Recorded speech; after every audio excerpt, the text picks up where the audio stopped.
"Don't sign that," the maid's daughter whispered. And with those 3 words, she stopped a billionaire's empire from being stolen. She wasn't supposed to be there. An 11-year-old girl, hidden behind velvet curtains, watching the most powerful people in the city toast their fortune. At the head of the table sat Arthur Sterling, pen poised above a contract worth billions. Laughter rolled like thunder, fueled by greed and champagne. To everyone else, Lily was invisible, the maid's daughter in worn sneakers, a child meant to stay out of sight. But her sharp blue eyes caught something no one else noticed. Lily's eyes, sharp and trained by a soldier grandfather, caught something they'd all missed, a phrase buried in the fine print, a trap waiting to snap shut. Her heart pounded as she stepped out of the shadows. And with a trembling but steady voice, she shattered the silence. "Don't sign that." Just before we dive in, let us know in the comments where you're watching from today. We love seeing how far these stories reach. And make sure you're subscribed so you don't miss tomorrow's special video. Now let's jump back in. Enjoy the story. She was a ghost in a world of glittering kings and queens. An 11-year-old girl stood in the shadows of the grand ballroom, a place she was never meant to be. She watched a billionaire lift a golden pen to sign a paper that would change everything, and knew she was the only one who saw the trap. Lily wasn't supposed to be there. Her mother, Sarah, had been clear. "You stay in the staff break room, Lilybug. Read your book. Don't wander." It was a simple rule, a necessary one. The break room was a small, windowless space tucked behind the cavernous kitchen. It smelled of bleach and tired feet, a world away from the symphony of clinking glasses and expensive perfume that drifted in from the gala. But the book was finished. It was an old one, a dog-eared copy of a war history her grandfather had given her before he passed. He'd been a colonel, a man who saw the world in patterns and strategies. "Look past the noise, Lily," he used to say, his voice a low, comforting rumble. "The real fight is never the one they show you. It's hidden in the quiet details, in the words they don't say." She had read the last page for the 3rd time. The quiet of the break room was no longer a comfort. It felt like a cage. She just wanted a glimpse. Just one peek at the world her mother worked so hard in. A world so impossibly bright and distant from their tiny apartment and bus stop mornings. She pushed the door open a crack. The hallway was a river of motion. Servers in starched black and white uniforms moved with practiced speed, their faces blank masks of professionalism. Lily made herself small, slipping between a rolling cart of desserts and a hurried waiter. She kept to the wall, her worn sneakers silent on the plush crimson carpet. She was good at being invisible. Her grandfather had taught her that, too. The best scout is the one no one knows is there. She found a spot behind a thick velvet curtain that separated the main hall from a service corridor. It was the perfect hiding place. Through a small gap, the ballroom unfolded before her like a fairy tale. Chandeliers dripped with light, casting a golden glow on the sea of people below. The women wore jewels that glittered like trapped stars, their dresses shimmering silks and satins. The men stood in sharp tuxedos, their laughter loud and confident. It was a beautiful, terrifying place. Lily's eyes searched for her mother. She saw her near the head table, her movements graceful and efficient as she refilled water glasses. Sarah's face was calm, but Lily knew the tension in her shoulders, the slight tightness around her eyes. It was the look she wore when rent was due, or when Lily needed new shoes they couldn't quite afford. To the people at that table, her mother was just a pair of hands, a part of the scenery. To Lily, she was the whole world. The head table was the center of this universe. At its helm sat a man who radiated a quiet power. Arthur Sterling. His name was whispered with a mix of fear and reverence. He had a mane of silver hair and eyes that seemed to miss nothing. He wasn't smiling like the others. He looked tired, his gaze fixed on a sheaf of papers in front of him. A thick, important-looking document bound in dark leather. A man beside him, with a slick, oily smile and a watch that shone like a small sun, leaned in. "It's a masterpiece, Arthur. A legacy." His voice was smooth but carried an edge Lily didn't like. It was the sound of a salesman, not a friend. Another woman at the table, her neck draped in diamonds, let out a tinkling laugh. "To sealing the deal of the decade," she announced, raising her glass. Lily watched, her heart a little drum against her ribs. She didn't understand what a merger was, not really. But she understood the feeling in the room. It was thick with greed and ambition, emotions her grandfather had warned her about. Greed makes men blind, he'd told her, pointing to a chapter in his history book about a general who lost a war because he wanted one more chest of gold. It makes them walk right into the enemy's arms. It was then that a server, a young man with a nervous tremor in his hands, stumbled near the head table. A single glass of red wine tipped from his tray, splashing onto the pristine white tablecloth, just inches from the important contract. A collective gasp went through the table. The woman with the diamonds recoiled as if she'd been struck. "You clumsy oaf," she hissed, her voice sharp and cruel. "Do you have any idea how much this dress costs?" The young man's face went white. "I am so sorry, ma'am. It was an accident." The man with the shiny watch sneered. "An accident? People like you are an accident. You probably can't even afford the cleaning bill for that tablecloth, let alone her gown." The table chuckled, a low, ugly sound. Sarah, Lily's mother, immediately moved in. She placed a clean napkin over the stain, her movements swift and silent.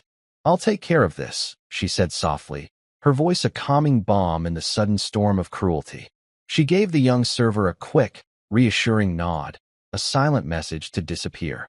Mr. Sterling hadn't said a word. He just watched the exchange, his expression unreadable. But Lily saw his fingers tighten on the arm of his chair.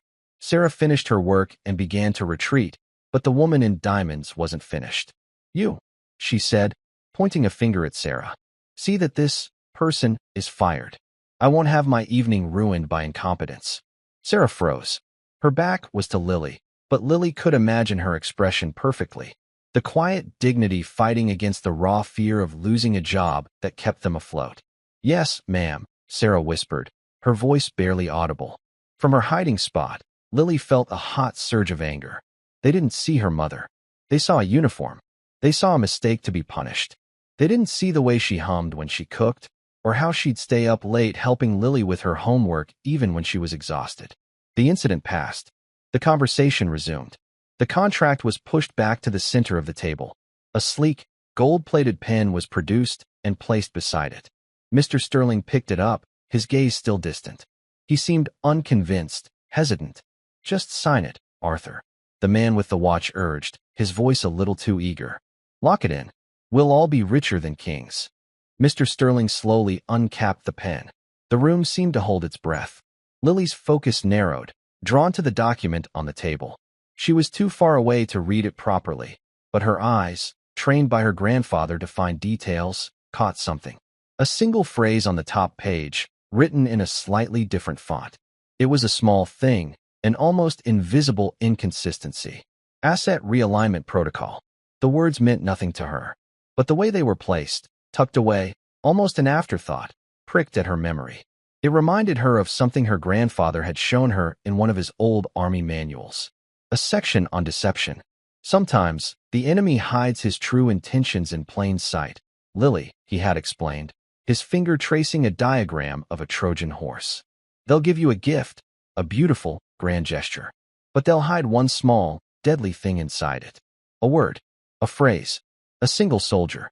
You have to look for the thing that doesn't belong." Lily looked at the contract, the grand gift, and then she looked at the phrase, the thing that didn't belong. Her heart started to pound harder. She didn't know what it meant, but a cold certainty washed over her. It was a trick. It was the soldier hidden inside the horse. Mr. Sterling held the pen over the signature line. The man with the watch was beaming, his teeth like a row of polished stones. The woman in diamonds was already sipping her champagne in victory.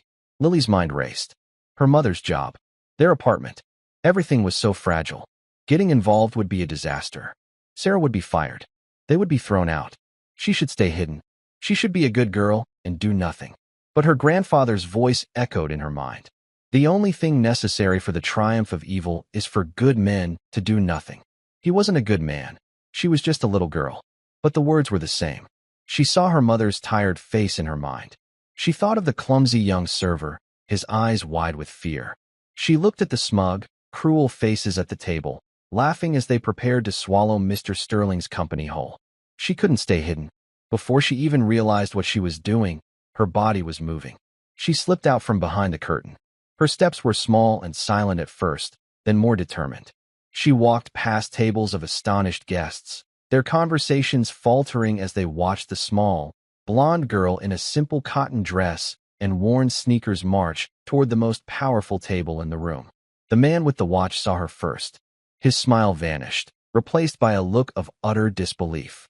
What is this? Where did this child come from? Sarah turned, and her face went pale with terror. Lily, she gasped, her voice a strangled whisper. Go back. Now. But Lily didn't look at her mother. Her eyes were locked on Arthur Sterling. She reached the table just as the tip of his pen touched the paper. Her voice was small, but it cut through the murmuring of the room like a tiny, sharp blade. Don't sign that, she said. The world seemed to stop. The pen froze, hovering a millimeter above the paper. Every eye in the ballroom was on her. The silence that followed was absolute, a heavy blanket of shock and disbelief. It was broken by a single, harsh sound, the mocking laughter of the man with the shiny watch. Well, he boomed, turning to the table for an audience. It seems we have a new financial advisor in our midst. What's your name, little girl? Did you wander away from the daycare? The woman in diamonds chimed in, her voice dripping with venomous amusement. How adorable. She wants to play with the grown-ups. Is your mommy one of the kitchen staff? Did she let you out to see the pretty lights? She gestured vaguely towards Sarah, who stood frozen, her face a mask of horror. Lily's jaw tightened. She ignored them. Her gaze remained fixed on Mr. Sterling, who was looking at her not with anger, but with a strange, intense curiosity. His pen had not moved. What did you say? Mr. Sterling asked, his voice low and even. Before Lily could answer, Sarah rushed forward and gently took her daughter's arm. Mr. Sterling, sir, I am so sorry. Forgive her. She doesn't know what she's doing. She was supposed to be in the back. Sarah's grip on Lily's arm was trembling. Come on, Lilybug. We're leaving. But Lily stood her ground. She pulled her arm free, a small but firm gesture. I know what I'm doing, Mom. She looked back at the billionaire. I said, don't sign it. It's a trap. This time, the entire table erupted in laughter. It was a cruel, condescending sound that echoed through the vast room. Guests at nearby tables started whispering, pointing, their faces a mixture of amusement and disdain. A trap, the man with the watch sputtered, wiping a tear of mirth from his eye. Listen to her. We have teams of the best lawyers in the country who drafted this, and a little girl in pigtails thinks it's a trap. This is priceless. A different man at the table, one with a thin mustache and beady eyes, leaned forward and squinted at Lily. Child, this document represents billions of dollars. It's about mergers and acquisitions. I highly doubt you can even spell acquisition. Go back to your coloring books. Lily's cheeks burned, but she held her ground. She remembered her grandfather's lessons on keeping a cool head when the enemy tried to rattle you. They use insults as weapons because they have no good arguments. She pointed a small, steady finger at the contract. Page 12, she said, her voice clear and unwavering. Under the heading Contingency Protocols, there's a line in there. Asset Realignment Protocol. The laughter died down, replaced by confused murmurs. The man with the slick smile, whose name was Marcus Thorne, scoffed. And what about it? It's standard legal language. Boilerplate. No, it isn't, Lily said.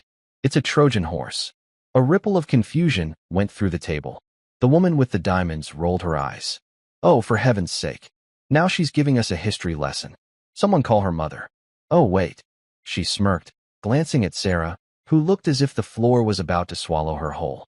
The hotel manager, a frantic, sweating man named Mr. Henderson, finally arrived, bustling toward the table. Mr. Sterling, my deepest apologies. There seems to have been a security lapse. I'll have the child removed immediately. He grabbed Lily's shoulder, his grip surprisingly strong. Come along, young lady. You've caused enough trouble. Let her go, Mr. Sterling said. His voice wasn't loud, but it had the unmistakable ring of command.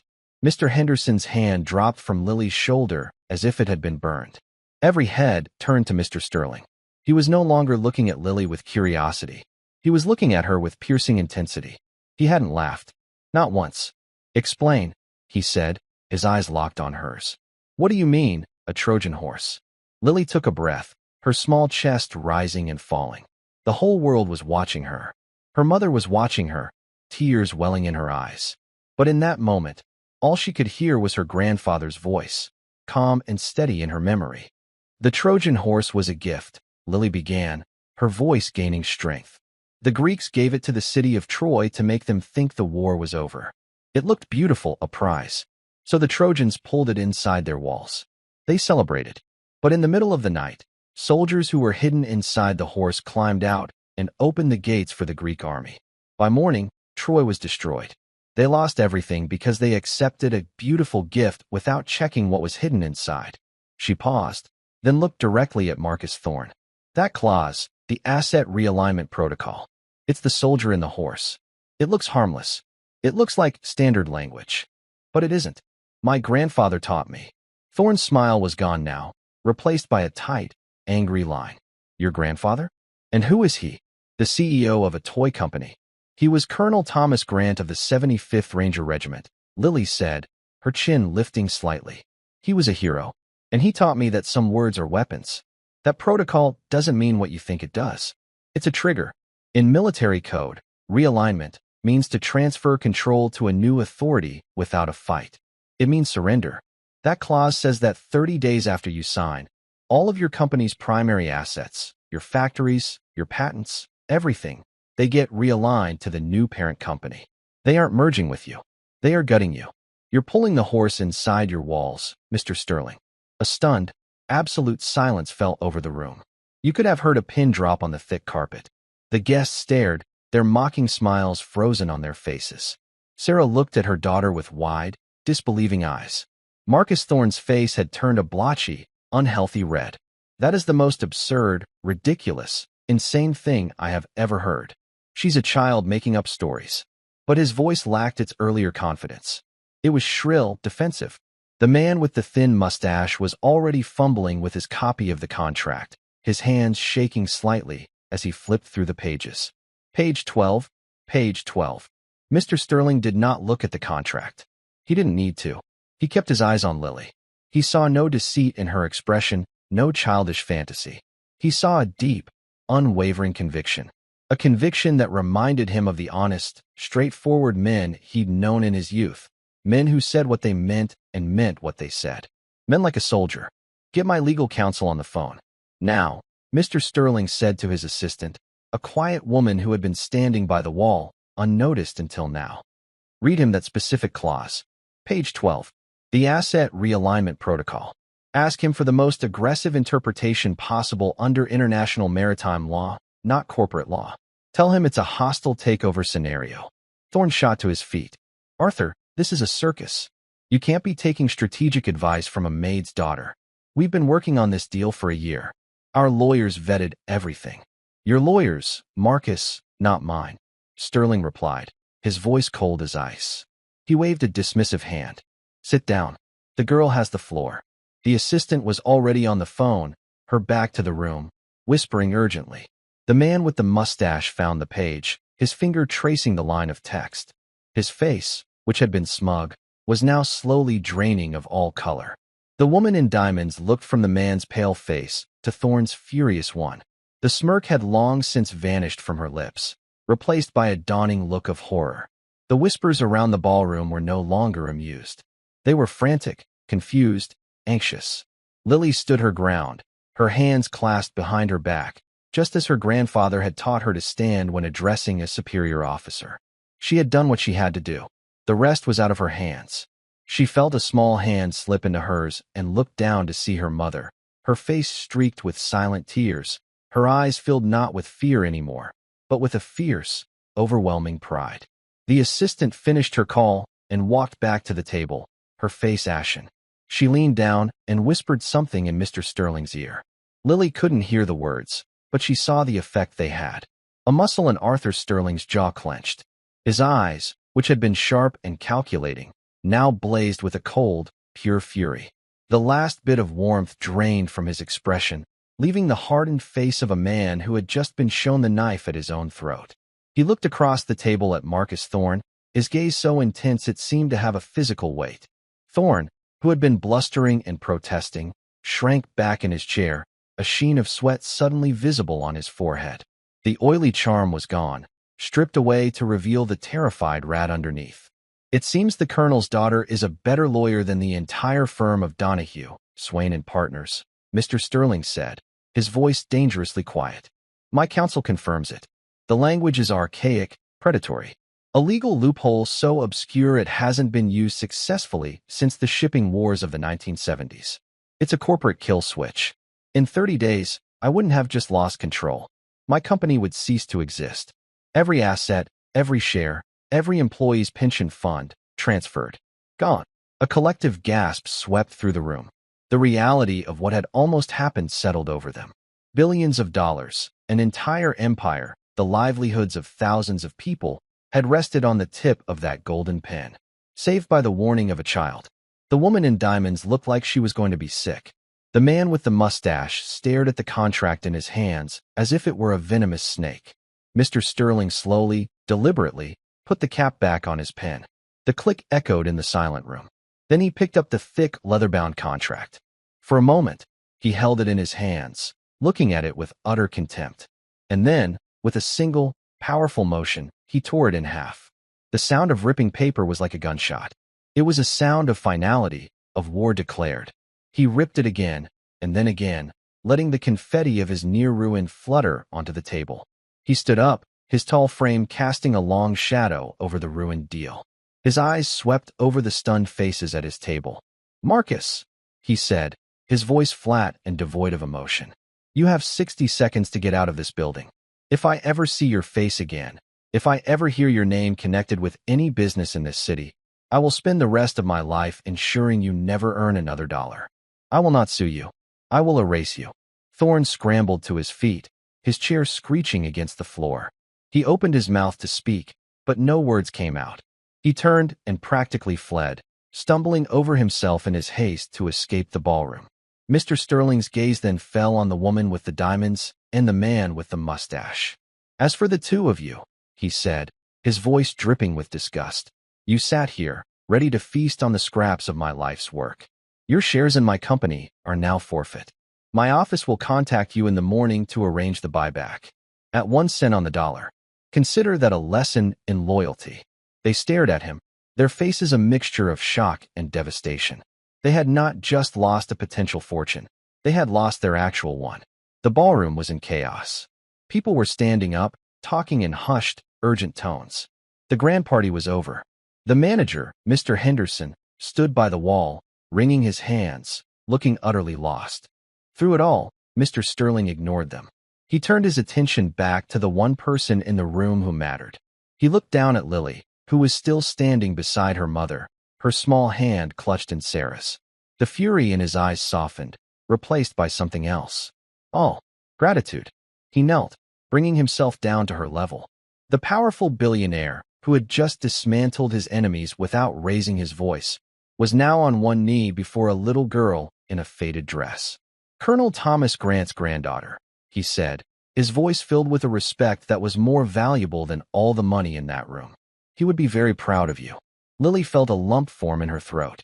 She could only nod, her eyes suddenly bright with unshed tears. You did more than save my company tonight, Mr. Sterling continued, his voice low so only she and Sarah could hear. You reminded an old man what integrity looks like. I am in your debt, a debt I fully intend to repay. He looked at Sarah, whose tears were now flowing freely. Ma'am, he said, with a deference that shocked her. Your daughter is remarkable. I can only assume she gets it from her mother. You will no longer be cleaning rooms at this hotel. Starting tomorrow, you will have a new position, executive assistant, in my personal office. Your salary will be 5 times what you make here, with full benefits and a housing allowance. Your only job will be to ensure your daughter has everything she needs to become the person she is destined to be. Sarah could only stare, her mouth opening and closing silently. She was in shock, unable to process the sudden, seismic shift in their lives. From the terror of imminent firing to this impossible miracle. Mr. Sterling stood up. He reached into his pocket and pulled out a simple, elegant business card. He handed it to Sarah. My personal number. A car will be sent for you at 8 o'clock in the morning. We have much to discuss. He then looked at Lily one last time. He didn't smile, not exactly, but the look in his eyes was warmer than any smile she had ever seen. Thank you, Lily Grant, he said simply. And with that, he turned and walked out of the ballroom, leaving a trail of stunned silence, shattered careers, and one small, forever changed family in his wake. The ride home was a blur. Lily and Sarah didn't take the bus that night. A sleek, black car, the kind Lily had only ever seen in movies, was waiting for them at the hotel's service entrance. The driver, a kind man with gentle eyes, held the door open for them and didn't say a word as they sank into the soft leather seats. The city lights slid past the tinted windows, painting streaks of gold and red across Sarah's stunned face. She hadn't spoken since they left the ballroom. She just held Lily's hand, her grip tight, as if she were afraid Lily might disappear. Lily rested her head on her mother's shoulder, the adrenaline from the confrontation slowly draining away, leaving a deep, bone-weary exhaustion in its place. The grand ballroom, the angry faces, Mr. Sterling's blazing eyes, it all felt like a dream. A strange, terrifying, wonderful dream. When the car pulled up to their small apartment building, with its peeling paint and flickering porch light, it looked like a visitor from another planet. The driver walked them to their door, waiting patiently as Sarah fumbled with the keys. "Mr. Sterling wanted to ensure you arrived home safely," he said, his voice a soft rumble. "The car will be here for you at 8 tomorrow morning, ma'am." Ma'am. Sarah had never been called ma'am with such genuine respect in her life. She could only nod, still speechless. Inside their tiny apartment, the familiar scent of lemon cleaner and old books wrapped around them like a blanket. It was their home, their safe harbor. But tonight, it felt different. It felt small. The walls, which had always felt cozy, now seemed to be closing in. Sarah finally let go of Lily's hand. She walked to the small kitchen and poured a glass of water, her movements slow and deliberate, as if she were testing to see if the world was still solid.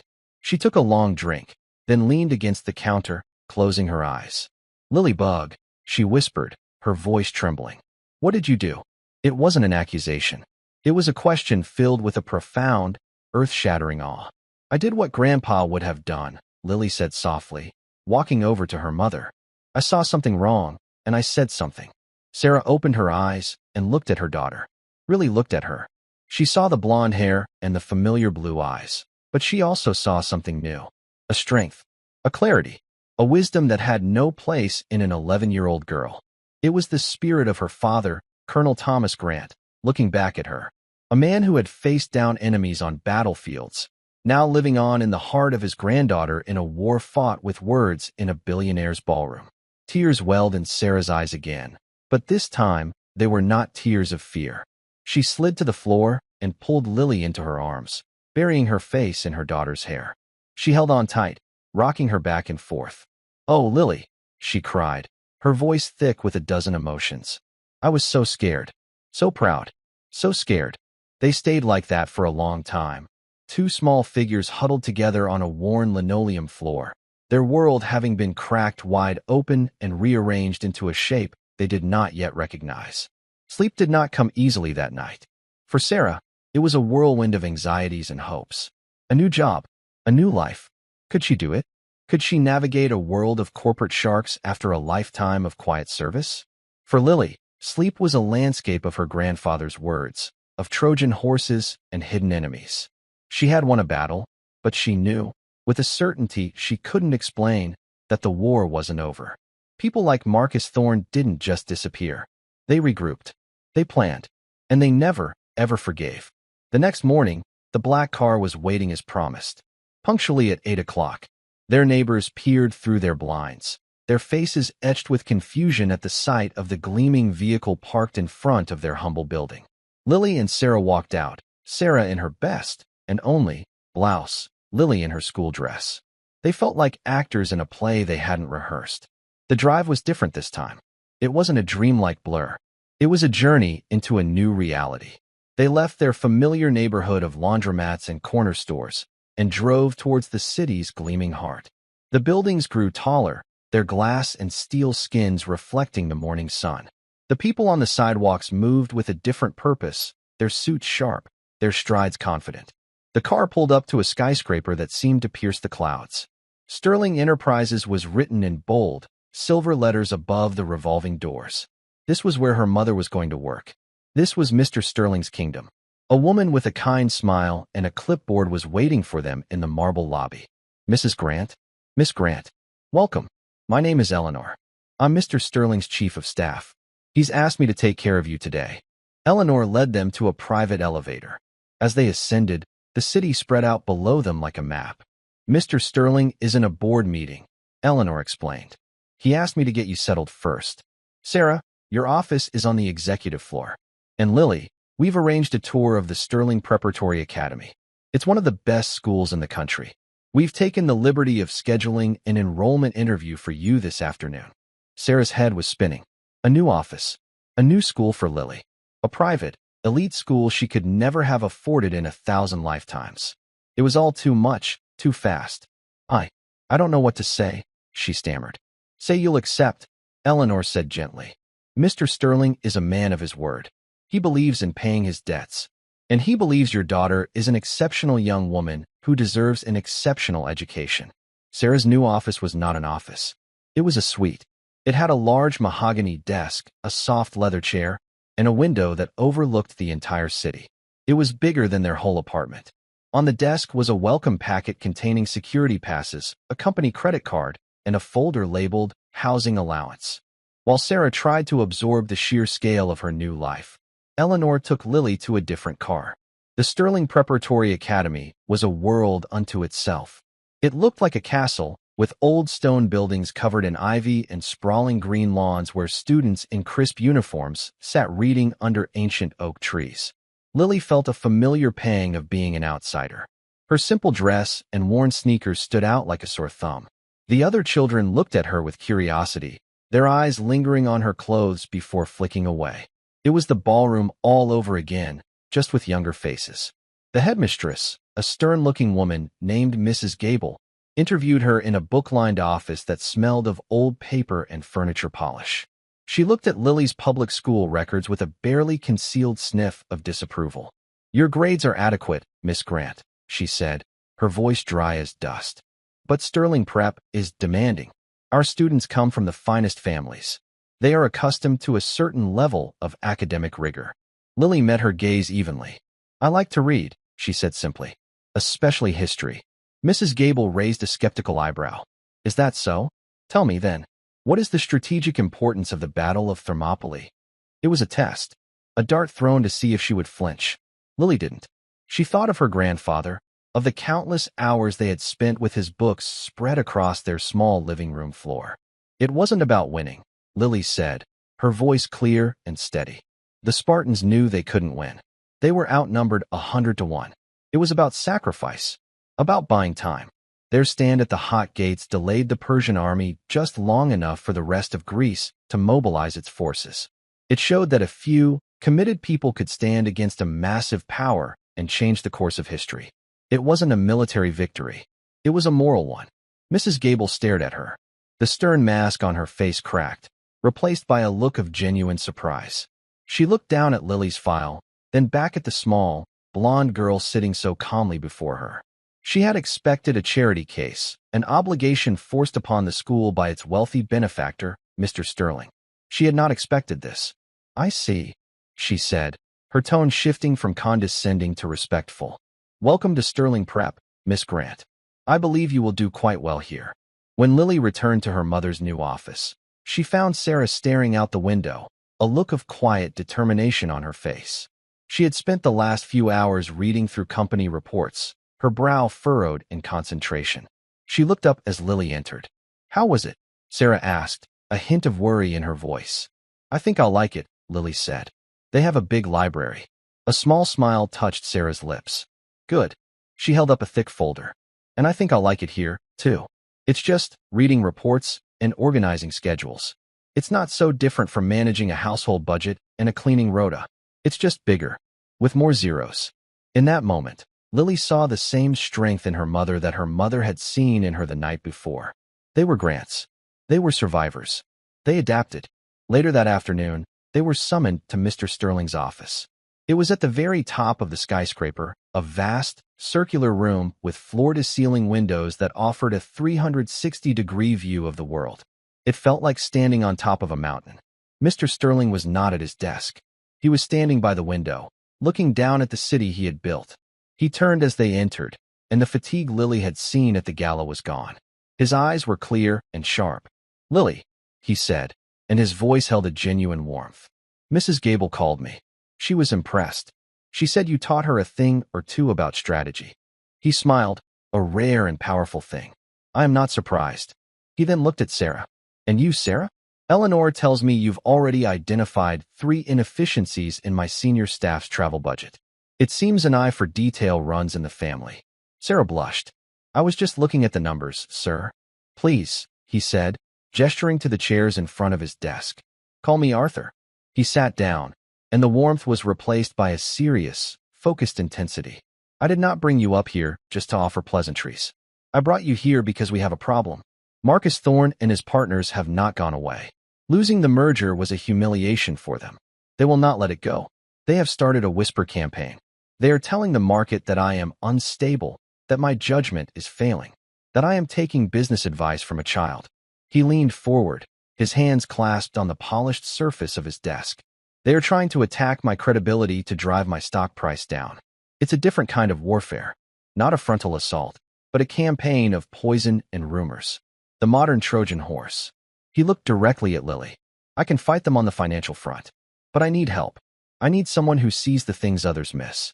Someone who looks for the soldier hidden inside the gift. Your grandfather taught you well, Lily. He taught you how to see the battlefield. This building, this company, it is now a battlefield. I want you to be my secret weapon." He wasn't talking to her like a child. He was talking to her like a general addressing his most trusted advisor. "What do you need me to do?" Lily asked, her voice as serious as his. "I need you to listen," Arthur said. "I need you to watch. People will underestimate you. They will ignore you. They will say things in front of you that they would never say in front of me. I want you to be my eyes and ears. Your mother will have access to every meeting, every document. I want the 2 of you to work together. Read everything. Listen to everyone. Look for the phrase that doesn't belong. Look for the detail that's out of place. Find their next attack before it happens." It was an impossible request. To place the fate of a multi-billion-dollar company in the hands of a maid and her 11-year-old daughter. It was madness. But Arthur Sterling was not a man who believed in conventional wisdom. He believed in what he saw.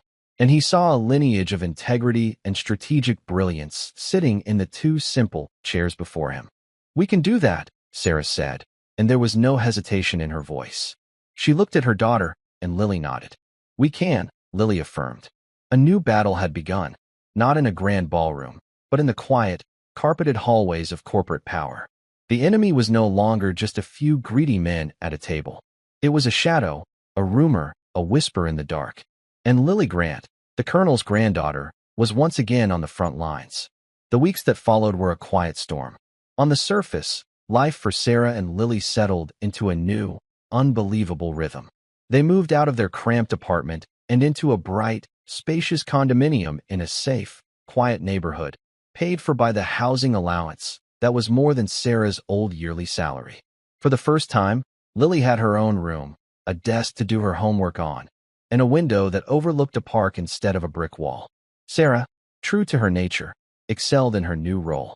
The world of corporate administration, which seemed so intimidating from the outside, was simply a matter of organization and attention to detail. These were skills she had honed over a lifetime of managing tight budgets, complex cleaning schedules, and the beautiful, chaotic life of a single mother. She was polite, efficient, and missed nothing. The other executive assistants, who had initially viewed her with suspicion, soon came to respect her quiet competence. She never spoke of the gala. She didn't have to. The story had become a legend in the halls of Sterling Enterprises, a whispered tale of the maid who saved the company. Lily, too, found her footing at Sterling Prep. The initial snobbery from some students faded when they realized she was not easily intimidated. She was quiet, but not shy. She was a listener, an observer. In a school filled with the loud and the privileged, her stillness was its own kind of power. And as Mrs. Gable had predicted, she thrived. Her mind, sharpened by her grandfather's unconventional lessons, saw history not as a list of dates, but as a series of strategic puzzles. It saw math not as numbers, but as patterns. But beneath this calm surface, the secret war continued.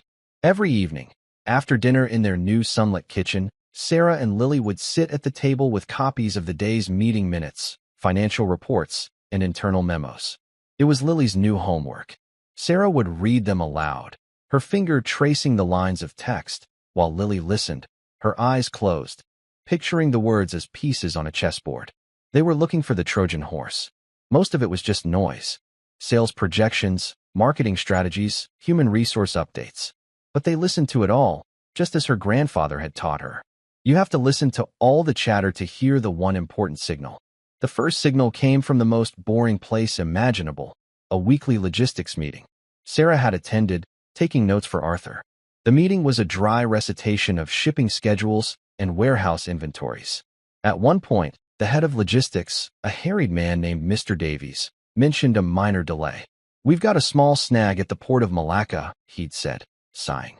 "Some new local regulations are holding up our shipment of microprocessors. It's a headache, but we'll reroute. Should only set us back a week." No one else in the meeting paid it any mind. It was a common problem in a global company. A single shipment, a week's delay. It was a drop in the ocean. Sarah had written it down, just as she wrote everything down.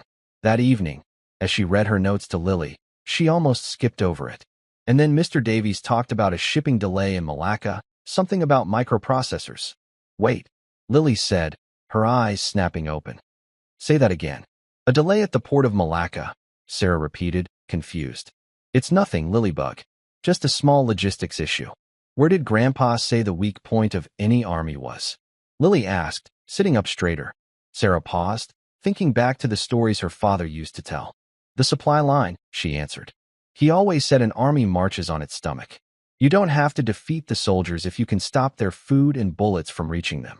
"Sterling Enterprises is the army," Lily said, a spark of excitement in her eyes. "The products are the soldiers. But the microprocessors, they're the bullets. Without them, you can't build anything. The whole company stops." Sarah looked at her daughter, a chill running down her spine. "But it's just one shipment, Lily. A 1-week delay." "The first shot in a battle is always small," Lily countered, her voice taking on the unnerving certainty of an old soul. "It's a test, to see if anyone is watching." "Who owns the shipping company, Mom?" The question hung in the air. It took Sarah 2 days of discreet digging through the company's vast network of suppliers to find the answer. The company was a small, regional carrier called Oceanic Transit. They were new, and had won the contract by underbidding their larger, more established competitors. On paper, they were clean. But Sarah, guided by Lily's instinct, didn't stop there. She used the research tools her new position gave her access to. She looked into the ownership of Oceanic Transit. It was a holding company based in the Caribbean. A dead end. But she kept digging, fueled by coffee and a mother's fierce desire to protect the new life her daughter had given them. She cross-referenced the holding company's board of directors. And there it was. A single name. A man who sat on the board of a dozen obscure companies. A man whose sister was married to Marcus Thorne.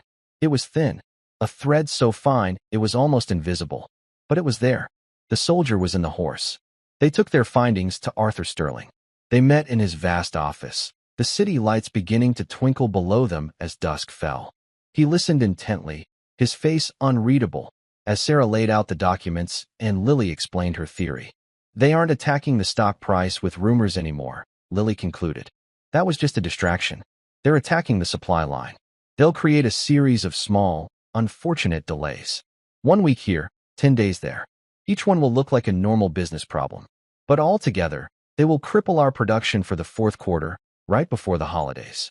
The company will miss its earnings forecast. The stock will collapse.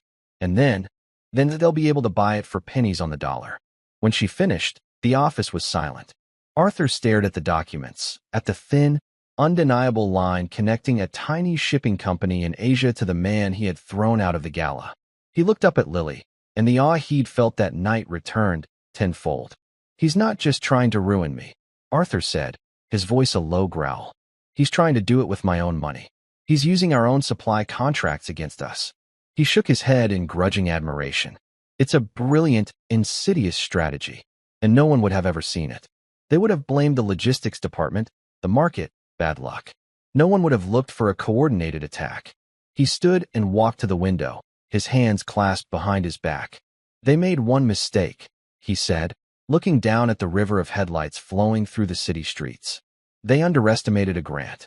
He turned back, a look of cold, hard resolve on his face. "We are not going to stop them," he said, and for a second, Sarah's heart sank. "We're going to let them walk right into the trap. We are going to watch them build their whole plan around this strategy." And at the last possible moment, he looked at Lily. "We are going to cut their supply line." The counteroffensive was planned in absolute secrecy. Arthur, Sarah, Lily, and a small, fiercely loyal team of executives were the only ones who knew. They didn't cancel the contract with Oceanic Transit. Instead, they secretly chartered their own cargo planes. They began stockpiling microprocessors and other key components in hidden warehouses, creating a shadow supply chain. Outwardly, they played the part of the fool. Mr. Davies in logistics was instructed to complain loudly about the delays. Arthur himself mentioned in a carefully leaked email that he was concerned about fourth-quarter production. They baited the hook, and Marcus Thorne, blinded by his arrogance and greed, swallowed it whole. While the secret war ramped up, Lily faced her own battles at Sterling Prep. The initial respect she had earned was tested. A boy in her history class, the son of a prominent banker who had been friends with Marcus Thorne, began to challenge her. His name was Julian, and he had his father's smug confidence. "You think you're so smart," he sneered one day after Lily had answered a difficult question about Roman military tactics. "My dad says your mom is just a secretary, and you only got in here because old man Sterling felt sorry for you." Lily packed her books, her movements calm and deliberate. "My mother is an executive assistant," she said, not looking at him. "And my grandfather was a colonel. He taught me that loud people are usually the most afraid." "Afraid? Of you?" Julian laughed. "That's ridiculous. I didn't say you were afraid of me," Lily replied, finally turning to face him. Her blue eyes were steady. "I just said you were loud." She walked away, leaving him standing there, his face red with anger and confusion. She hadn't won by fighting back. She had won by refusing to fight on his terms. It was another one of her grandfather's lessons. Control the terrain, and you control the battle. The day of the attack finally came. It was the week before the quarterly earnings call. Marcus Thorne and his allies had been buying up put options on Sterling stock, a financial tool that was essentially a massive bet the price would go down. They had gambled billions, confident that the news of a production collapse would make them a fortune. The head of logistics, Mr. Davies, burst into Arthur's office, feigning a panic he did not feel. "It's a catastrophe, Arthur. Oceanic Transit just declared a force majeure event, a labor strike. Our entire shipment of processors is stranded, and 2 other key suppliers just reported factory shutdowns. We're dead in the water. Production will halt by Friday." The news leaked to the market just as Thorne had planned. The stock began to wobble. The financial news channels lit up with worried commentators. Thorne and his cronies watched from their offices, their smiles predatory, ready to get rich from the ruins. But then, Arthur Sterling called an emergency press conference. He stood at a podium, the camera lights flashing in his eyes, a picture of calm confidence. "There are rumors," he began, his voice booming through the speakers, "that Sterling Enterprises is facing a catastrophic production failure. These rumors are false." He clicked a button, and the screen behind him lit up with images of bustling factories, of workers assembling products at a record pace. "Thanks to a forward-thinking logistical strategy, we anticipated potential disruptions in the global supply chain. Months ago, we established a secondary, redundant supply line. Our production has not been affected. In fact, it has accelerated." He clicked the button again. The screen now showed a complex web of shell corporations and bank transfers, the invisible thread that Sarah and Lily had first uncovered. At the center of the web was the face of Marcus Thorne. "These rumors were not an accident," Arthur declared, his voice like thunder. "They were part of a coordinated, malicious, and illegal attempt at market manipulation designed to defraud our company and our shareholders. We have turned over our evidence to the federal authorities. I have a feeling some of my former colleagues will be trading their expensive suits for a different kind of uniform." The fallout was immediate and spectacular. The stock market, which had been dipping, suddenly reversed course. Sterling stock didn't just recover. It soared to an all-time high as investors rewarded the company's brilliant resilience. Marcus Thorne and his partners were ruined.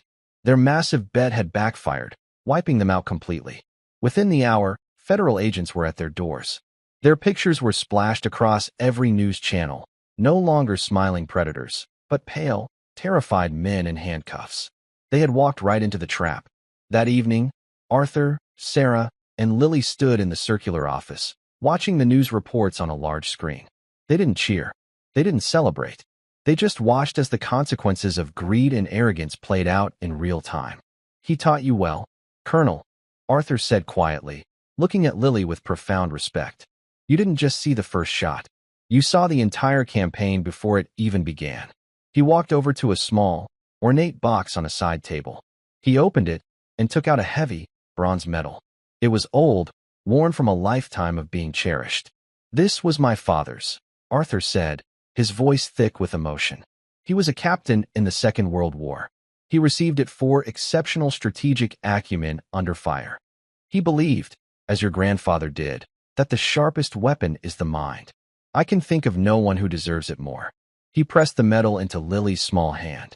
It was heavy and cool to the touch. It was a piece of history, a symbol of a legacy she now shared.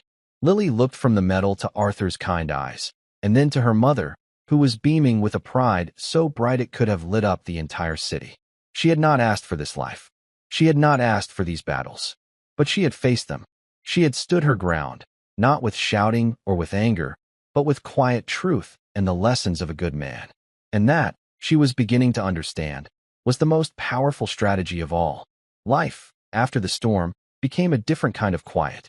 The explosions of the press conference and the subsequent arrests faded, replaced by the steady, day-to-day rhythm of building a new world. The bronze medal wasn't a trophy Lily displayed, it was a touchstone. She kept it in the pocket of her school blazer, its cool weight a silent reminder of her grandfather, of the battle they had won, and of the person she was meant to be. Years passed. The city skyline changed, but the view from Arthur Sterling's office remained the same. Sarah Grant, once the invisible maid, became one of the most respected figures at Sterling Enterprises. She was never loud, never sought the spotlight, but her influence was undeniable. She was Arthur's gatekeeper, his confidant, his most trusted advisor. She understood the heart of the company because she had seen it at its most vulnerable. She knew every department, every manager, not by their title, but by their character. She could spot a hint of deception in a budget proposal with the same unerring accuracy that she could once spot a smudge on a wine glass. Arthur Sterling grew older, his silver hair turning a soft white, but his eyes never lost their sharpness. He had become something more than a boss to Sarah, and more than a benefactor to Lily. He was family. He attended Lily's school plays, sat in the front row at her debate club championships, and listened with rapt attention as she explained the intricate politics of the Peloponnesian War. He had no children of his own. His company had been his only heir. But now he had two. He established the Colonel Thomas Grant Scholarship for Strategic Studies, a foundation that would fund the education of bright, underprivileged children who saw the world not just as it was, but as it could be. Lily was the first chairperson of its youth advisory board. Lily grew from a serious little girl into a thoughtful young woman. The halls of Sterling Prep, which had once seemed so intimidating, became her training ground. She learned that the world was full of Julians, loud, insecure boys who used their fathers' names as shields. She also learned that for every Julian, there was a quiet, overlooked person in the corner who saw everything. She made it her business to befriend the quiet ones. She never lost her grandfather's gift. She could see the patterns, the hidden motivations, the Trojan horses that people unknowingly, or knowingly, dragged into their lives every day. It was in the way a politician would promise a tax cut while quietly cutting funding for schools. It was in the way a popular brand would sell a beautiful idea of happiness while its factories polluted a distant river. She saw it all, and it weighed on her, but it also fueled her. She graduated from Sterling Prep as valedictorian. In her speech, she didn't talk about success or ambition. She talked about listening. Power, she told her classmates, their young, hopeful faces turned up to hers, does not always roar. Sometimes it whispers. Sometimes it is hidden in a footnote, in a single line of code, in a quiet act of courage. The world will tell you to be loud, to be bold, to make your mark. But I ask you to listen first. Listen to the people no one else is listening to. Find the truth that is hidden in the noise. And when you find it, speak, even if your voice shakes. Arthur and Sarah sat in the audience, side by side, tears streaming down Sarah's face. Arthur simply watched, his heart full of a pride so immense it felt like it could lift the entire auditorium. Lily went to college to study history and international law. She had her pick of any university in the world, her tuition paid for by a grateful billionaire. But she chose a small, unassuming college known for its rigorous ethics program. She wanted to learn not just how to win, but how to be right. One summer, she returned to intern at Sterling Enterprises. She wasn't given a fancy corner office. At her own request, she was placed in the archives, a vast, climate-controlled basement filled with the company's history, decades of contracts, memos, and forgotten documents. For weeks, she did nothing but read, immersing herself in the company's past. It was there, in a dusty box labeled Acquisitions, 1970s, that she found it. An old, faded contract from a hostile takeover attempt that Arthur had fought off early in his career. And in that contract, tucked away in the boilerplate legal language, was a familiar, chilling phrase: Asset Realignment Protocol. The trap Marcus Thorne had tried to set was not his own invention. He had stolen it. He had found a weapon from Arthur Sterling's own history and had tried to use it against him. Lily brought the document to Arthur. He stared at the yellowed paper, his mind drifting back across half a century. He remembered the fight, the fear, the feeling of being outmaneuvered. He had won then, but he had never understood exactly how close he had come to losing everything. He had never seen the soldier and the horse. All these years, he whispered, shaking his head in disbelief. It was right here, my greatest vulnerability, and I never even knew it. He looked at Lily, his eyes filled with a new level of understanding. You didn't just save my future that night, did you? You understood my past better than I did. In that moment, the last piece of the puzzle fell into place for him. He knew what he had to do. On the day of his retirement, the boardroom at Sterling Enterprises was packed. The air buzzed with speculation about who would be named the new CEO. The smart money was on a handful of seasoned vice presidents, men who had spent their lives climbing the corporate ladder. Arthur Sterling, looking regal and calm, walked to the podium. He thanked his team, his partners, his employees. Then he smiled. Succession is not about finding a replacement, he said. It's about finding a successor. It's about finding someone who understands not just the business, but its soul. Someone who understands that our greatest strength is not in our stock price, but in our integrity. He paused, letting his gaze sweep across the anxious faces in the room. For years, I looked for that person among you, he continued. But the truth is, I found her a long time ago, in a hotel ballroom. She was 11 years old. A wave of shock and disbelief rolled through the room. I am leaving this company in the care of a trust, Arthur announced, his voice ringing with absolute authority. And the sole trustee, the person who will have final say on all major decisions, the person who will be the guardian of this company's future and its conscience, will be its newest board member, Ms. Lily Grant. He turned and beckoned to Lily, who stood with her mother at the back of the room. As she walked forward, a young woman now, poised and calm, a hush fell over the boardroom. They saw the quiet girl who had grown up in their midst, the intern from the archives, the colonel's granddaughter. They saw the future. Lily didn't make a speech. She simply stood beside Arthur Sterling, a silent promise. She would listen. She would watch. She would protect this company, this legacy, that a cruel twist of fate had made her own. Her life was a testament to a simple, powerful truth her grandfather had taught her. The real fight is never the one they show you. It's hidden in the quiet details. And sometimes, the most powerful voice in the world is the one that dares to whisper, "Don't sign that." Thank you for following this story. If you enjoyed it, please subscribe and share your thoughts below. Where are you watching from? Let us know in the comments. Stay tuned for more immersive stories.